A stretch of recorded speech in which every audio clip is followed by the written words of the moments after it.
Hello everyone, welcome to Allen junior wing. आज हम करेंगे क्लास 10th का फर्स्ट चैप्टर हिस्ट्री का, the rise of the nationalism in Europe. इससे पहले मैं आपको बता दूं, हम लोगों ने 9th का टॉपिक किया था द फ्रेंच रिवॉल्यूशन। अगर आप लोगों ने नहीं देखा तो प्लेलिस्ट बनी हुई है चैनल के ऊपर, एलन जूनियर विंग के ऊपर। वहां से आप उसका पार्ट 1, 2, 3 तीनों पार्ट आप वहां से देख सकते हैं आसानी से, क्लास 9th हिस्ट्री का। ये क्लास 10th का टॉपिक है, the rise of nationalism in Europe.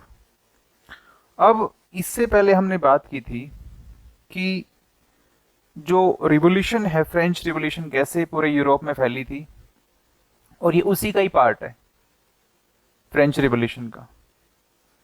और ये पॉइंट यहां से स्टार्ट होते हैं सारे के सारे कि कैसे। मैं आपको बता दूं फ्रेंच रिवॉल्यूशन की थोड़ी सी स्टोरी, कि वहां पर लुइस 16 से जो जनता है वो बहुत ज़्यादा अपसेट हो गई थी।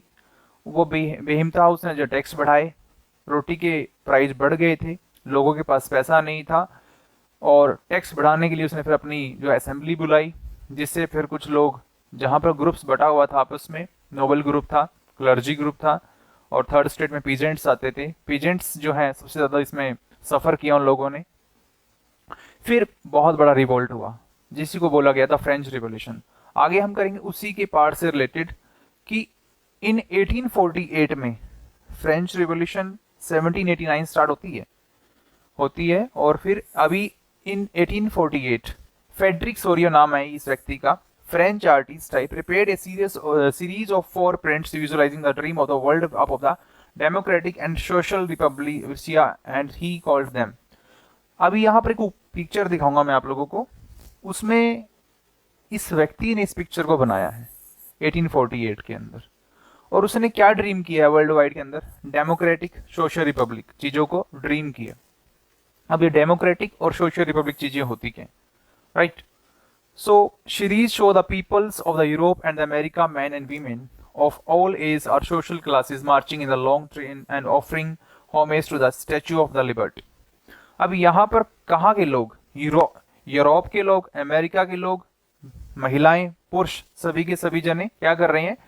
एक मार्च कर रहे हैं फ्लैग लेकर, एक लंबी सी कतार के अंदर जा रहे हैं, और किसको अपनी श्रद्धांजलि पेश कर रहे हैं? स्टैच्यू ऑफ लिबर्टी को। अब ये स्टैच्यू ऑफ लिबर्टी आप लोगों ने सुना होगा नाम, ये न्यूयॉर्क के अंदर है, और इसको फ्रांस ने भेंट किया था यूएसए को। As they pass by it, as you would recall artist of the time of the French Revolution personified liberty as a female figure।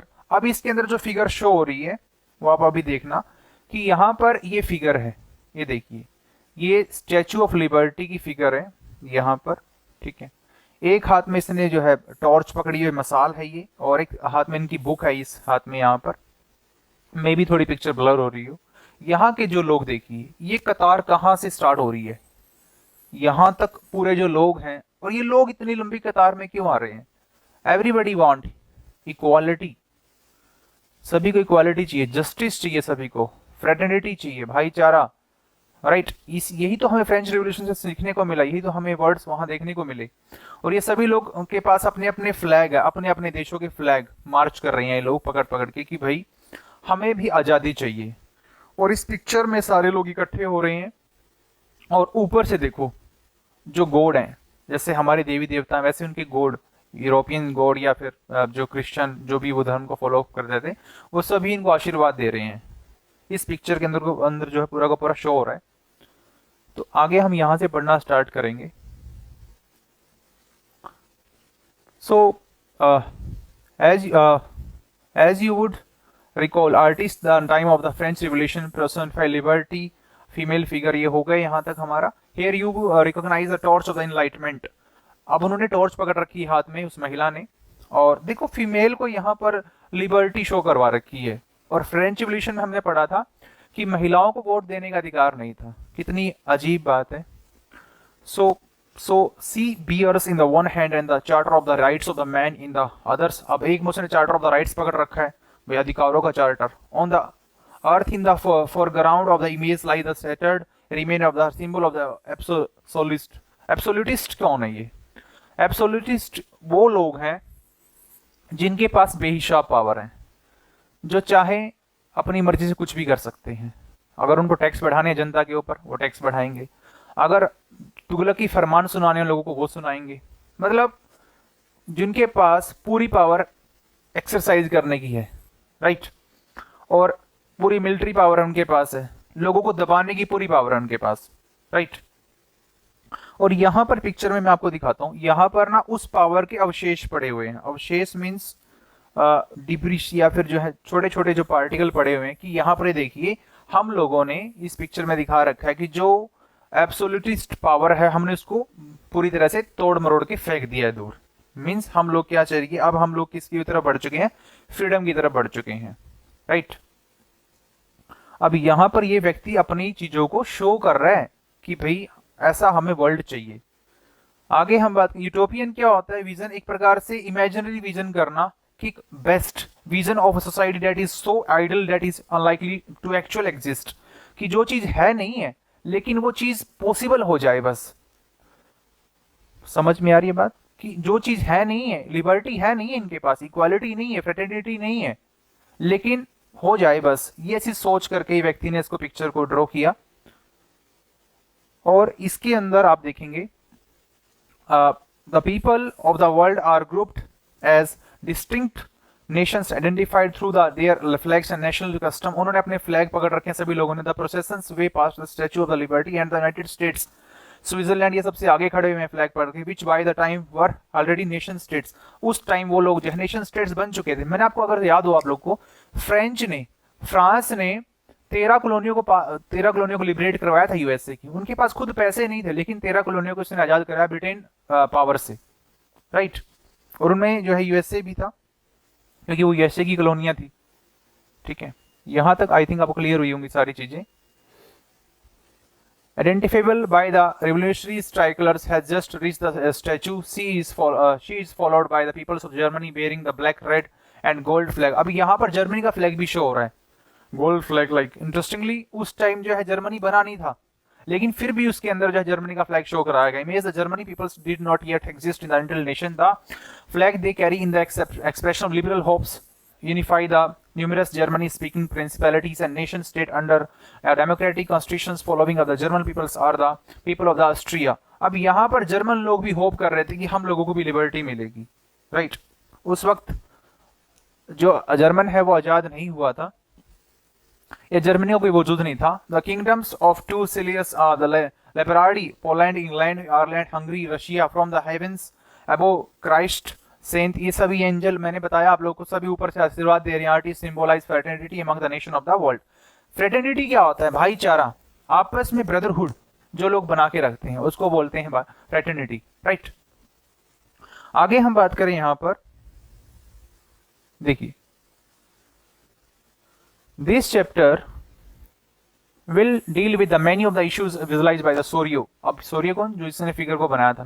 During the 19th century, nationalism emerged as a force which brought about the sweeping change in the political and the mental world of the Europe. अब यहाँ पर 19th century की बात हो रही है, nationalism अपनी चरम सीमा पर स्टार्ट हो चुका था। The end result of this change was the emergence of the nation state in the place of multinational dynasties, empires of the Europe. अब multinations जो है नेशन स्टेट्स बनने की बातें हो रही है यहाँ पर, और नेशन स्टेट्स जहां पर क्या है, डायनेस्टीज राज कर रही हैं यूरोप के अंदर, राजा महाराजा लोग राज कर रहे हैं। The concept and the practices of the modern state in which the centralized power exercise sovereign control over a clearly defined territory had been developing over a long period of time in Europe. अब इसमें क्या हो रहा है कि modern state में क्या है, जहां पर जैसे हमारी इंडियन गवर्नमेंट है ना, सेंट्रलाइज पावर होती है, सेंटर में सेंटर की चलती है और स्टेट में स्टेट पावर होती है, तो वैसे ही यहाँ पर उसको बोला गया मॉडर्न स्टेट, जो आज की स्टेट भी काम करती है। But a nation state was one of the in which majority of its citizens and not only its rules came to develop a sense of the common identity and the share the history of the descendant. अब nation state क्या होती है, जहां पर राजा, जहां पर लोगों की पावर होती है, सिटीजंस की मेजॉरिटी होती है और रूलर्स भी जो है उसी कुल से बिलोंग करता है, दैट इज कॉल्ड आपकी nation state. This commonness did not exist from the time immemorial. It was forged by the struggles through the actions of the leaders and the common peoples. This chapter will look at the diverse process through which nation states and nationalism came into being 19th century. Nation state कैसे बना, इस chapter में हम सारा का सारा पढ़ेंगे। कैसे जो है पावर का सेंट्रलाइज किया गया, लोगों के हाथ में फ्रीडम आई, कैसे लोगों ने सोचा कि भाई हमें आज़ादी मिलेगी। अब ये चैप्टर एक्चुअली में स्टार्ट यहाँ से होता है, the French revolution and the ideal of the nation, the idea of the nation. The first clear expression of the nationalism came with the French revolution. आप सभी को पता है फ्रेंच रिवॉल्यूशन 1789 में हुआ था। France, as you would remember, was a full-fledged territorial state 1789 under the rule of the absolute monarch। अब यहाँ पर 1789 में आपको सभी को पता है जो फ्रांस है पूरा का पूरा राजा के कंट्रोल में था, लुइस 16 के हाथ में था पूरा का पूरा जो फ्रांस है। The political and constitutional changes that came in the wake of the French Revolution led to the transfer of sovereignty from the monarchy to the body of the French citizens। अब हर कोई चाह रहा था कि जो राजा का राज है उसको हटाकर मोनार्कियल जो है वो चीजें, फिर प्लस में कॉन्स्टिट्यूशन भी ऐड किया गया। अब पूरी चाह रहे थे कि वो लोग सारी की सारी पावर किसके हाथ में जाए, फ्रेंच सिटीजन के हाथ में जाए। The revolution proclaimed that it was the people who would henceforth constitute the nation and the shape of its destiny। अब वो टाइम आ गया है कि जो लोग हैं उस स्टेट की, उस स्टेट का मीन्स इस कंट्री की डेस्टिनी को लोग लिखें। डेस्टिनी क्या होता है, भाग्य, उसके भाग्य को लिखने का काम अब कौन करेंगे, आम लोग। From the very beginning, the French revolutionaries introduced various measures and practices that could create a sense of collective identity amongst the French peoples। अब वो टाइम आ चुका था कि सभी लोग अपने आप को कोलेक्टिवली क्या दिखाएं, आइडेंटिटी। हम सब एक हैं, भले ही हम अलग अलग जाति से बिलोंग करते हैं, अलग अलग कास्ट से हों, हम टॉप लेवल की कास्ट हैं, कोई मीडियम है, कोई नीचे, लेकिन अभी हम सबको वही टाइम आ चुका है कि हमें इक्वल हो के अपने राज्य को, अपनी कंट्री को आजाद कराना है। The ideas of the fatherland and the citizen emphasise the notion of the united community enjoy equal rights under a constitution. सभी लोग इक्वल राइट्स एंजॉय करें, सभी को फ्रीडम हो। A new French flag the tricolour was chosen to replace the former royal standard. अभी एक नया French flag choose किया गया, इससे पहले राजा का अपना फ्लैग होता था फॉर्मर रॉयल स्टैंडर्ड का। The states generals was elected by the body of active citizens and rename the national assembly. National assembly को जो है नाम बदल दिया गया। न्यू हाइम्स वर कंपोज्ड और taken the martyrs commemorated all in the name of the Nations. अब उन सभी जो है प्रतिज्ञाओं को लिया गया, या फिर उन जो योद्धाओं को याद किया गया जिन्होंने अपने देश को आजाद कराने में अपना बलिदान दे दिया। A centralized administrative systems was put in the place and the formulated uniform laws for all citizens within its territory. Internal customs duties and the dues were abolished and uniform system of the weights and the measures was adopted। अब यहाँ पर जो पुरानी system है उनको change कर दिया गया। अब न्यू सिस्टम इंट्रोड्यूस करने वाले थे, यूनिफॉर्म सिस्टम वेट और मेजर्स। जैसे वेट मेजर का, वेट को हम किलोग्राम में मेजरमेंट करते हैं, ये सिस्टम हर जगह इंट्रोड्यूस करवाना था उन लोगों को। अलग अलग सिस्टम थे, आगे हम पढ़ेंगे कैसे कैसे वहां पर सिस्टम जो है अलग अलग हिस्सों में बटे हुए थे। राइट, आगे हम बात करें यहाँ पर regional dialects were discussed in the French as it was spoken and written in the Paris became the command language of the nation.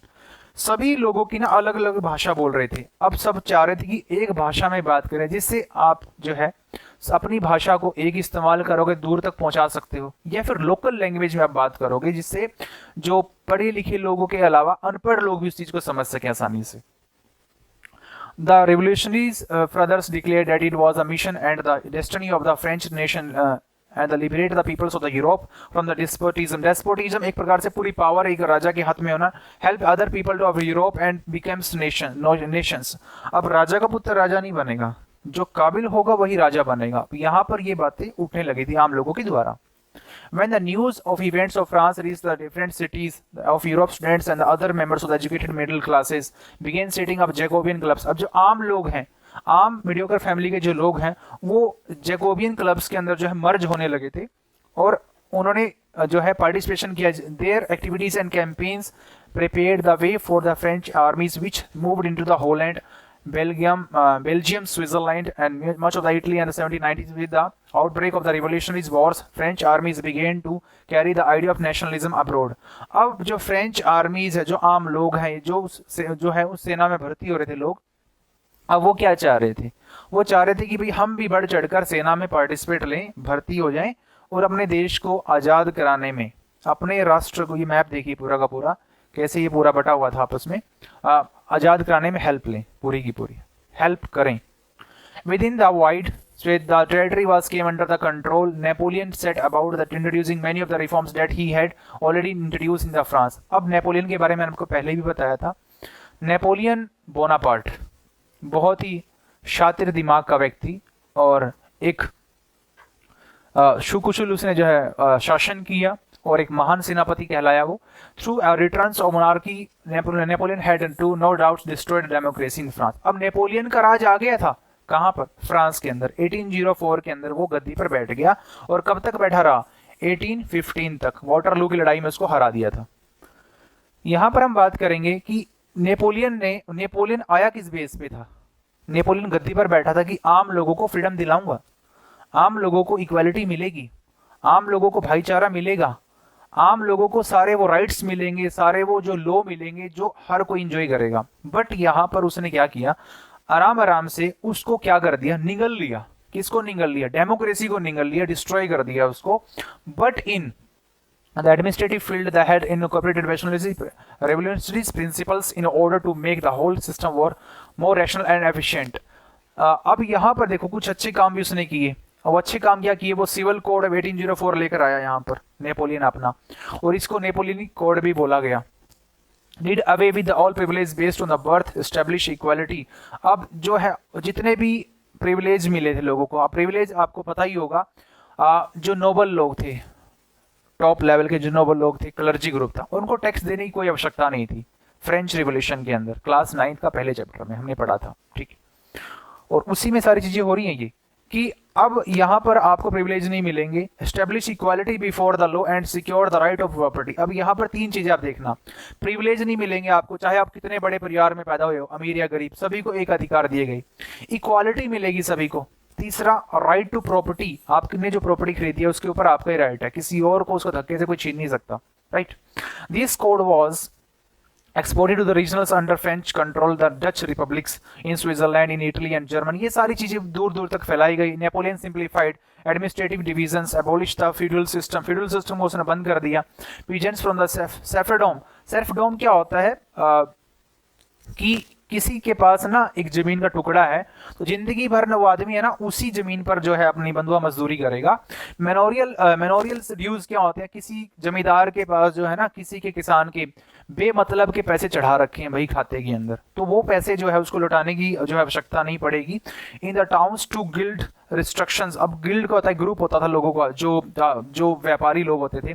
Transport and communication systems were improved. Communication system, transport system काफी improve हो गया। किसके time की बात हो रही है, Napoleon के टाइम की बातें हो रही है सारी की सारी, right. Peasants, artisans, workers and the new businessman, आगे हम पढ़ेंगे इनके बारे में कि इनकी भी स्थिति काफी ज्यादा ठीक हुई। ये देखिए आप, अब सब लोग एंजॉय कर रहे थे नेपोलियन के टाइम में। अब ये नहीं पता कि उन लोगों ने काफी कुछ खो दिया है इसको शासन बनाकर। New found freedom, businessmen at the small scale producers of the goods and the particular began to realize that uniform laws, standardized weights and the measures। अब यहाँ पर मैंने आपको बताया था कि न्यू वेट सिस्टम वो लेकर आया था Napoleons, right. And a common national currency would facilitates the movement of the exchange of goods and capital from the one region to another। तो यहाँ पर व्यापार की चीजें बहुत आसानी से जो है एक्सिस हो पा रही थी हर जगह दूसरी जगह तक, right. So however in the areas conquered the reactions of the locals population French rule were mixed। अब यहाँ पर नेपोलियन के बारे में विचार बनने लगे और लोगों के विचार कैसे नेपोलियन के बारे में मिक्स्ड। कुछ कह रहे थे नेपोलियन को बहुत अच्छा राजा है, कुछ कह रहे थे ये जो है आराम आराम से हमारी डेमोक्रेसी को निगल जाएगा, राइट। अब ये डेमोक्रेसी मैंने आपको बताया, डेमोक्रेसी क्या होता है, जहां पर लोगों को स्वतंत्रता होती है, आजादी होती है कुछ भी करने की, अपने जो है व्यक्ति को चूज करने की बाय वोटिंग सिस्टम, जिसको एडल्ट फ्रेंचाइजी भी बोलते हैं, यूनिवर्सल एडल्ट फ्रेंचाइजी, जिसको 18 साल का व्यक्ति वोट डाल सकता है। लेकिन फ्रांस में तो उल्टा था। सबसे पहले हमने पढ़ा था इसके अंदर 9th क्लास में कि वहां पर 25 ईयर के व्यक्ति को ही वोटिंग अधिकार दिया गया, जिसके पास अच्छा खासा पैसा था, प्लस में 25 ईयर उसकी एज होनी चाहिए, और वो भी मेल, फीमेल नहीं। ना ही बच्चों को अधिकार मिला। फिर उसकी एज घटाकर 21 कर दी गई थी, राइट। तो ये सब चीजें हमें देखने को मिली। Initially in many places such as Holland and Switzerland as well as in certain cities like Brussels, Mainz, Milan, Warsaw, French armies were welcome as a harbingers of the liberty. इन लोगों को जो है, इस आर्मी को बहुत ही सम्मान के साथ देखा गया, नेपोलियन आर्मी को, कि ये लोग जो है हमें असली शासन देने वाले हैं, हमारे सपनों का जो है वो राज देने वाले हैं, जिसमें हम लोग फुली अपने फ्रीडम राइट्स को एंजॉय करेंगे। But the initial enthusiasm soon turn into hostility. But उनका जो ये एंथुसियाज्म है, जो उनका जोश था सारा का सारा, अब ठंडा पड़ गया था। अब वो पूरी तरह से जो है डर में तब्दील हो गया था। As it became clear that new administrative arrangements did not go hand in hand with political freedom. देखो, एक तरफ आप अपने तानाशाही रूल इम्प्लीमेंट करवा रहे हो, ऊपर से आप कह रहे हो कि आपको फ्रीडम भी दे दी गई है। इट मीन्स क्या है, जब लोगों को बोलने की आज़ादी नहीं है, लोगों को अपने काम, मतलब अपने जो है जो काम वो करना चाहते हैं उनकी आज़ादी नहीं है, it means this is not freedom. Increase taxation, censorship, increase tax को बढ़ा दिया गया। लोगों को इनकम नहीं हो रही है, लोगों को इनकम नहीं हो रही है जमीन से, लेकिन उनके टैक्स बढ़ा दिए गए, ठीक है। सेंसरशिप क्या होती है कि जो भी आपको छापना है राजा के बारे में, पहले चेक करवाना पड़ेगा कि आप राजा के बारे में गलत तो नहीं लिख रहे कुछ। अगर कुछ गलत लिखा है तो उसको डिलीट करो या फिर जेल में जाओ। ये सब चीजें उस टाइम में हो रही थी। Forced conscriptions into the French armies required to conquer the rest of the Europe all seemed to outweigh the advantage of the administrative changes। अब कुछ लोग इसका जो है बुरी तरीके से जो एक प्रकार से विरोध भी कर रहे थे कि ये चीजें नहीं होनी चाहिए, अभी हमने कहीं गलत आदमी को तो नहीं चूज कर लिया। आगे हम पढ़ेंगे the making of the nationalism. अब ये नेशनलिज्म यूरोप के अंदर कैसे बन रहा था पूरा का पूरा। If you look at the map of the mid 18th century, अगर हम देखें तो Europe you will find that there were the nation states we know them today।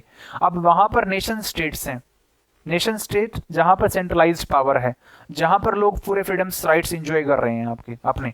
What we know today in Germany, Italy and Switzerland were divided into kingdoms। अब उस time में क्या हो रहा था, जो जर्मनी है, जो इटली है, उस टाइम स्विट्जरलैंड के अंदर भी क्या थे, अपने अपने किंगडम में डिवाइड हो रहा था। Duchies, cantons, which rulers had their autonomous territories. अगले अलग अलग जो आज हम जर्मनी, इटली, स्विट्जरलैंड में जो है हम लोग आज इसको कंट्री कहते हैं, इनके अंदर अलग अलग राजाओं का शासन चल रहा था। ईस्टर्न एंड सेंट्रल यूरोप में क्या हो रहा था, were under the autocratics monarchy थी वहां पर, within the territories of the which lived diverse peoples. वहां पर अलग टाइप के लोग रह रहे थे पूरे के पूरे। They did not see themselves as a sharing of collective identity, but वो collective identity तो शो कर ही नहीं रहे थे। collective मतलब होता है इकट्ठा, और identity होता है सभी को दिखाना collectively। वो तो सब चीजें शो नहीं हो रही थी, क्योंकि हर जगह अलग अलग राजा का रूल, अलग अलग लोगों की सोच, तो इन सब लोगों को इकट्ठा लाना कितना मुश्किल होगा उस टाइम में, वो देखेंगे। और a common culture, often they even spoke different language, अलग अलग भाषा वो बोलते हैं वो लोग, and belong to different ethnic groups. The Habsburgs empire that rule over Austria Hungary में जो है इस एम्पायर का रूल चल रहा था। Example was patchwork of many different regions and peoples. अब यहाँ पर सबसे बड़ी मुश्किल ये हो रही थी लोगों की कि भाई इतने सारे डाइवर्स लोग हैं, अब इनको इकट्ठा लाएं तो लाएं कैसे, यूनिटी कैसे बनाएं लोगों के बीच में, कैसे समझाएं कि हम आपको पूरे के पूरे राइट्स दिलाना चाहते हैं, राइट। आगे हम बात करेंगे यहाँ पर, it includes the Alpines regions, the Tyrols, Austria and the Sudetenland as well as Bohemia, where the aristocracy was predominantly German speaking. अब यहाँ पर अरिस्टोक्रेसी क्या होती है, अरिस्टोक्रेसी एक वर्ड है, इसका मतलब होता है कुलीन लोग, जहां पर राजा और राजा के पुत्र या उनकी पूरी फैमिली का राज चलेगा, दैट इज कॉल्ड कुलीन वर्ग होता है पूरा का पूरा, जहां सारी की सारी पावर अरिस्टोक्रेसी के पास होती है। अब यहाँ पर जर्मन स्पीकिंग हो रही थी। It also included the Italian speaking province of the Lombardy and Venetia, मतलब थोड़े से नाम अटपटे हैं, मे भी कुछ वर्ड मुझे बोलना ना आए तो उसके लिए sorry. The Hungary half of the population spoke Magyar, while the others half spoken a variety of the dialects। मतलब आप देख रहे हो कि मैंने जितना पढ़ाया आपको, अलग अलग लोग अलग अलग क्षेत्र के अलग अलग भाषा का इस्तेमाल कर रहे हैं, तो आप उनको कैसे समझाओगे कि आप लोग क्या करना चाहते हैं। Galicia, the aristocracy spoke Polish। Beside these three dominant groups were also lived within the boundaries of the empire mass of subjects, peasants, peoples, Bohemians, Slovaks, North Slovenians, Carniolan Croats, मतलब कहने का मतलब पूरा का पूरा क्या है, अलग अलग भाषा के लोगों को आप जो है कैसे इकट्ठा करोगे, एमर्ज कैसे करोगे, कैसे इनको स्टार्टिंग करोगे इन चीज सभी लोगों की, तो ये आइडिया अभी आना बाकी था, कैसे चीजें होंगी पूरी की पूरी। हमने आपको बताया 1848 में पूरी की पूरी पिक्चर दिखाई जाती है कि कैसे लोग इकट्ठे होंगे। फिर 1859 में 1870 के बीच में यूनिफिकेशन इकट्ठे होगा इटली का। फिर जर्मनी का यूनिफिकेशन होगा। यूनिफिकेशन का मतलब होता है किसी भी कंट्री को इकट्ठा करना। अगर आपको याद हो, जब हमारा भारत आजाद हुआ उस वक्त हमारा जो इंडिया है वो 465 अलग अलग भागों में डिवाइड था, लेकिन एक व्यक्ति था जिस इन सभी को इकट्ठा कराने का काम किया। उनका नाम था सरदार वल्लभ भाई Patel, iron man of India. उन्होंने भारत को एक किया। 565 अलग अलग रजवाड़ों में हमारा भारत बटा हुआ था। तो वैसे ही इन इटली को, जर्मनी को भी उन कुछ खास लोगों ने यूनिफिकेशन दिया, उनको इकट्ठा करवाया। उसके बारे में हम आगे पढ़ते रहेंगे। आगे पढ़ते हैं थोड़ा सा और। यहां पर बात करेंगे the aristocracy and the new middle class. अब अरिस्टोक्रेसी मैंने आपको अभी बताया था कि जो कुलीन लोग थे, जिनके पास सारा का सारा जो है पावर थी, राइट, जिनको अपनी मनमानी चलानी थी आम पीजेंट्स किसानों के ऊपर। राजा का पुत्र राजा ही बना बैठा है यहाँ पर। Socially and politically aligned aristocracy was the dominant class of the continent. अब यहाँ पर डोमिनेंट क्लास क्या है, दबदबा किसका चल रहा है यहाँ पर, अरिस्टोक्रेसी का। The member of this class were United by the common way of life that cut across regional division. अब यहाँ के जो लोग थे अरिस्टोक्रेसी के, आपस में उनके बहुत अच्छे संबंध थे। They owned estate in the country and also town houses. ये लोग जो है कंट्री साइड एरिया में रहते थे। कंट्री साइड मीन्स क्या, विलेज एरिया में लोग रहते थे। और क्या डोमिनेंट क्लास थी पूरी, जहां पर लोगों को दबदबा चलता है। जो लोग होते हैं ना जमींदार लोग टाइप थे लोग, ठीक है। They spoke French for purpose of the diplomacy and the high society. अब ये लोग फ्रेंच भाषा बोलना जानते थे, और कोई भी डिप्लोमेसी, कोई भी बातचीत करनी हो किसी के साथ में, जैसे गाइडर नहीं होता है, आप किसी भाषा में बात करो, गाइडर आपको उस भाषा में रिप्लाई दे देता है, राइट। हाई सोसाइटी के लोग ये इकट्ठे रहते थे। They families were often connected by the tie of marriage. अब बड़े राजाओं के आपस में इनके जो है शादियों के संबंध होते थे आपस में। किसी की मतलब अमीर घरानों की शादी अमीर घरानों में हो रही थी, बहुत अच्छे इनके जो है कनेक्शन बहुत बढ़िया थे। This powerful aristocracy was however numerically a small group. The majority of the populations was made up of the peasantry। अब यहाँ पर इनका जो ग्रुप था ना, बहुत कम जो है लोग थे ये, बट काफी रिच लोग थे। यहाँ पर मैक्सिमम लोग कौन है, यहाँ पर पीजेंट्स हैं, किसान लोग जो इनके खेतों में काम करते हैं। True the west of the bulk of the land was framed by the tenants and the small owners। tenants क्या होते हैं, जो किराए पर किस चीज को लेते हैं। जैसे कि tenants मतलब क्या होता है, किसी की जमीन को किसी जमीन किसी और की है, जमीन अरिस्टोक्रेसी की है लेकिन ठेके पे ले ली एक व्यक्ति ने, जिसको बोलेंगे tenants. Small owners, while in the eastern and central Europe the patrons of the land holding and characterized by the vast estate which were cultivated by serfs। अब ये सर्फ्स क्या थे बताया था मैंने आप लोगों को, जो एक लैंड का एरिया था, वहीं पर उनको जिंदगी भर अपनी जो है पूरी की पूरी अपनी सेवा देनी थी। उस लैंड एरिया पर जिंदगी भर वहीं पर उसको मजदूरी करनी थी उस व्यक्ति को। यहां तक आपको सारी चीजें क्लियर हुई होंगी may be, right. In western parts of the central Europe the growth of industrial production. अब उस टाइम के अंदर देखो, अब हमने बात करी पूरी की पूरी फ्रीडम के बारे में, हमने बात करी, इस पिक्चर के बारे में डिस्कस किया, राइट। नेपोलियन के हमने बारे में पढ़ा कि नेपोलियन कैसे जो है डेमोक्रेसी को निगल गया और अपनी पावर की इंप्लीमेंट करने लगा। उसने अपना जो है अपना कोड लेकर आया, वो नेपोली कोड लेकर आया। अब यहाँ पर इस टाइम में क्या हो रहा था, वेस्टर्न और जो सेंट्रल यूरोप के अंदर क्या हो गई थी, ग्रोथ हो गई थी इंडस्ट्रियल प्रोडक्शंस की। इंडस्ट्रियल मतलब यहाँ पर फैक्ट्रियां लग चुकी थी। Trade mean to be growth in the towns and emergence the commercial class whose existence was based on the productions for the market. यहाँ पर जो कमर्शियल क्लासेस क्या होती हैं, जो लोग व्यापार करते हैं, वो अभी यहाँ पर आ चुके थे। Industrialisations began in the England in the second half of the 18th century। अब 18th century के अंदर जो है यहाँ पे इंग्लैंड के अंदर पूरा का पूरा इंडस्ट्रियलाइजेशन स्टार्ट हो चुका था। But in France and part of the German states occurred only during the 19th century। But ये 19 देखो, जो इंग्लैंड के अंदर है वो इंडस्ट्रियलाइजेशन कब आया, आपका 17th century के अंदर आया, राइट। बट 18th century के अंदर आया, लेकिन यहाँ जो फ्रांस में 19th century में आ रहा है। In its wake, new social groups came into begins, working class populations and middle class. अब लोग जागे. अब वो कौन जाग रहे हैं? जो इंडस्ट्रियों में काम कर रहे हैं लोग, इंडस्ट्रियलिस्ट की कंपनियों में काम कर रहे हैं, मिडिल क्लास लोग, बिजनेसमैन, प्रोफेशनल्स, ये सभी लोग उस टाइम में थे जब ये इंडस्ट्रियलाइजेशन आया पूरा का पूरा. In central and eastern Europe these groups were smaller in numbers. Till late 19th century it was among the educated. अब लोग पढ़े लिखे हो चुके थे. 19th सेंचुरी की बात आ गई है. लिबरल, लिबरल का मतलब क्या होता है? फ्री, जो लोग फ्री थे.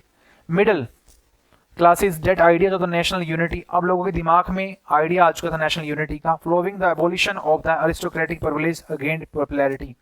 और एबोलिशन क्या होता है? खत्म करना. किस चीज को खत्म कर रहे हैं हम लोग?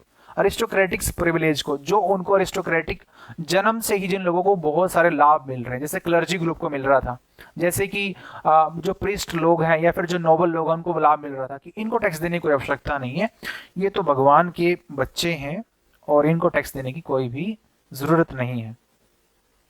बट ऐसा नहीं था. So what did liberals nationalism stands for. अब लिबरल जो नेशनलिज्म क्या होता है उसके बारे में बात करेंगे. Idea of national unities early 19th century Europe were closely allied to this ideology of liberalism. अब लिबरलिज्म पे पूरा काम करना बाकी था. अब लिबरलिज्म वर्ड आ गया उभर कर. अब लिबरलिज्म के बारे में हम पूरा का पूरा पढ़ेंगे. लिबरल का मतलब मैंने आपको बताया था free. The term liberalism derives from the Latin root liberals means free. For the new middle classes, liberalism stood for the freedom for the individuals and equality for all before the law. सभी लोगों को क्या मिले?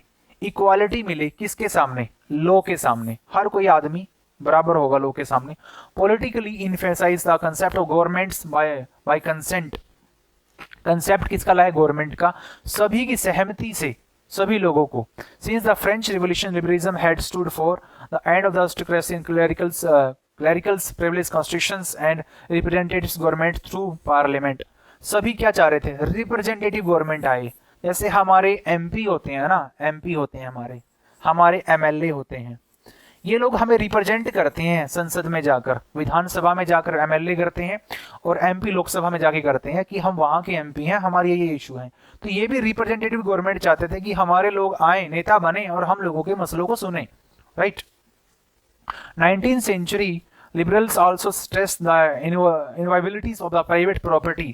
अब यहाँ पर जो liberal है उनके बीच में स्ट्रेस हो जाती है प्राइवेट प्रॉपर्टी केस में. सो प्राइवेट प्रॉपर्टी का राइट्स कौन लेकर आया था? नेपोलियन लेकर आया था ना. राइट. सो आगे हम करेंगे यहाँ पर. Yet equality before law did not necessarily stand for universal suffrage. अब ये सफरेज क्या होता है? सफरेज का मतलब होता है द राइट टू वोट. जैसे हमारे भारत में वोट का अधिकार है, कितना? वोट डालने का अधिकार 18 ईयर्स को. 18 से प्लस व्यक्ति जो है वोट डाल सकता है भारत के अंदर. You will recall that in the revolutionary France will which marked the first political experiment in liberal democracy, the right to vote and to get elected was granted exclusively to property owned man.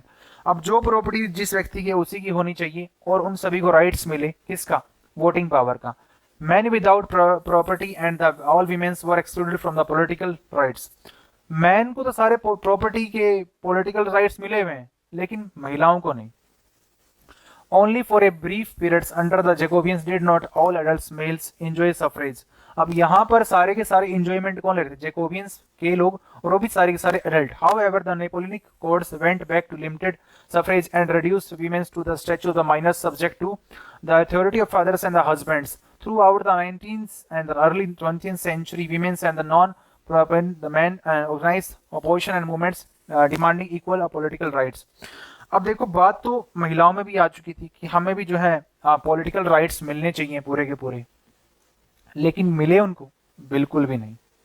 बहुत last तक वो महिलाएं लड़ती रही. In the economic sphere liberalism stood for the freedom of markets and the abolition of states imposed restriction on the movement of goods and Capitals. अब उस time में क्या हो रहा था? अगर किसी को अपना सामान बेचना था उसके ऊपर रिस्ट्रिक्शंस थी. आप अपने सामान को बाहर नहीं ले जा सकते. अगर बाहर ले जाओगे तो आपको कुछ अलग से टैक्स पे करने पड़ेंगे, वो भी कहीं ज्यादा टैक्स. आगे हम पढ़ेंगे कितना टाइप के टैक्स होते थे आगे. During the 19th century this was a strong demand of emerging middle classes. Middle classes खड़ी उठी थी. let us take the example of the German speaking regions in the first half of the 19th century. Napoleon administrative measures had created out of. अब आज हम यहां तक ही पढ़ेंगे इसको। तो यहां हम लोगों ने पढ़ा पूरा का पूरा कि भाई कैसे जो है लोग उठे 1848 के अंदर, लोगों ने जो है अपने झंडे को उठाया और वाटरलू की लड़ाई में जो नेपोलियन था वो हार गया था 1815 के अंदर। उसको जो है 4 जो है कंट्रियों ने हरा दिया था नेपोलियन को, और फिर वो राज करता रहा आगे तक। उससे वे बीच में जैसे कि बात करें, उसने वो गद्दी पर किस लिए बैठा था कि मैं आप लोगों को फ्रीडम दूंगा, बट क्या फ्रीडम मिली? नहीं। उसने अपनी ही पॉलिसियों को इम्प्लीमेंट करना स्टार्ट कर दिया लोगों के ऊपर, बेहिसाब पावर उसने अपने कंट्रोल में कर ली। तो ये पार्ट 1 है नेशनलिज्म का यूरोप के अंदर। तो हम नेक्स्ट टाइम पार्ट 2 करेंगे। अगर आपने 9th क्लास का टॉपिक्स द फ्रेंच रेवोल्यूशन नहीं देखा, उसकी प्लेलिस्ट बनी हुई है, वहां से भी आप उसको आसानी से देख सकते हो। अगर आपको वीडियो पसंद आ रही हो तो उसको आप वीडियो को लाइक करें, शेयर करें और चैनल को सब्सक्राइब करें। Thank you very much.